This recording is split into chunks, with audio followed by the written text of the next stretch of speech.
No, no, no, no, no, no! Woo! I lost my brakes. If you've got yourself an 80 series, here's how to get it stopping like it used to. One of the most important parts of your brake system is this thing here, the brake booster. Inside it is a diaphragm that helps to multiply the force on your brakes. On one side of the diaphragm is vacuum pressure created by the engine, and on the other side, atmospheric pressure, which is let in when you press the brake pedal. This extra pressure will push the master cylinder further in, therefore giving you better braking response. So the thing is with an old booster, especially an old one like this from old Sooty here, is over time, you've got to press your foot down more and more as it starts to leak, and it releases some of that pressure, meaning you won't be able to stop as effectively. And that's why Bendix have released their dual diaphragm booster. That'll get your 80 series stopping the way it's meant to.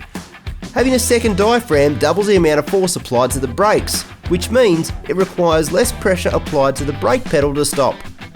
The big question is, why do you need that? Well, if you've got yourself an old 80 series like this one, you started adding bigger tyres and bar work and touring mods and increase the overall weight, well, chances are the factory booster isn't going to be able to handle it. This right here is the perfect upgrade to get your 80 series stopping like it should. If you combine that with a full Bendix brake performance upgrade kit, you'll have your 80 series stopping on an absolute dime. To find out more information, head to the website bendix.com.au.